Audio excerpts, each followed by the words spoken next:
ये खुद एक खास मॉनिटरिंग बैकपैक बनाया था। ये बैग बच्चे की हर हरकत को रियल टाइम में ट्रैक कर सकता था। अगर बच्चे को कोई खतरा होता तो बैग का बटन दबाते ही तुरंत अलार्म बज जाता। दरअसल उसका बेटा ऑटिज्म से पीड़ित था, इसलिए वह उसके स्कूल के पहले दिन को लेकर बहुत चिंतित था। उसकी पत्नी को लगा कि वह जरूरत से ज्यादा ओवर प्रोटेक्टिव हो रहा है। मजाक में उसने कहा, क्यों ना तुम उसके साथ स्कूल जाने के लिए एक रोबोट ही बना लो। लेकिन सीईओ ने इसे मजाक की तरह नहीं लिया, बल्कि उसे यह आइडिया सच में अच्छा लग गया। ये सुनकर उसकी पत्नी हैरान रह गई। जब वे अपने बेटे को स्कूल छोड़ने गए तो पत्नी ने चुपके से मॉनिटरिंग बैग की जगह एक साधारण बैग रख दिया। सीईओ अपने बेटे में इतना व्यस्त था कि उसे यह बदलाव पता ही नहीं चला। पत्नी ने बैग में एक रुमाल रखा और बेटे को हिम्मत करके स्कूल के अंदर जाने के लिए कहा, लेकिन बच्चा अभी भी डरा हुआ था और अंदर जाने से मना कर रहा था। तभी टीचर ने उनकी परेशानी देखी और किस रिले का सुझाव दिया ताकि वे प्यार से अलविदा कह सकें। यह सुनकर बच्चे ने तुरंत अपनी माँ के गाल पर किस किया। अब माँ की बारी थी कि वह पिता को किस करे। महिला थोड़ी असहज थी और ऊपर से उसका पति भी सहयोग नहीं कर रहा था। बेटे की उम्मीद भरी नजरें देखकर उसने मजबूरी में अपने पति का चेहरा पकड़कर उसे जोर से किस कर दिया। सीईओ शर्मिंदा हो गया और बहाना बनाकर वहाँ से भाग गया। तभी टीचर बच्चे को लेने दरवाजे पर आई। बच्चा तुरंत अपनी माँ के पीछे छिप गया। उसकी स्थिति को देखते हुए टीचर ने सुझाव दिया कि माँ भी उसके साथ अंदर आए ताकि बच्चा सुरक्षित महसूस करे। माँ ने बेटे का हाथ पकड़ा और उसके साथ अंदर चली गई। उधर सीईओ जब ऑफिस जाने लगा तो उसे कार में वही मॉनिटरिंग बैग दिखा। उसे तुरंत समझ आ गया कि उसकी पत्नी ने बैग बदल दिया है। बेटे की चिंता में उसने तुरंत अपने सेक्रेटरी से कहा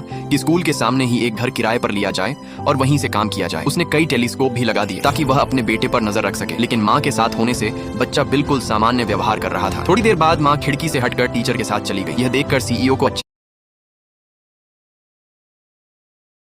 नहीं लगा, क्योंकि उसे पहले से ही यह बात पसंद नहीं थी कि उसकी पत्नी और टीचर कॉलेज के दोस्त थे। जब उसने टीचर को उसकी पत्नी के बाल ठीक करते देखा तो उसने तुरंत अपनी पत्नी को फोन किया और कहा कि वह आज जल्दी घर आ जाए। पत्नी ने कहा कि उसने टीचर के साथ प्लान बनाया है कि स्कूल के बाद वे अपने बेटे को फुटबॉल खेलने ले जाएंगे। ये सुनकर सीईओ ने झूठ बोल दिया कि घर पर कुछ जरूरी हो गया है। स्कूल के बाद पत्नी अपने बेटे के साथ जल्दी घर पहुंची और पूछा कि क्या हुआ। सीईओ बोला, मुझे तुम्हारे हाथ से बने सी फूड नूडल्स खाने हैं। पत्नी तुरंत समझ गई कि उसे बेवकूफ बनाया गया है। बदला लेने के लिए उसने हामी भर दी। जब उसने नूडल्स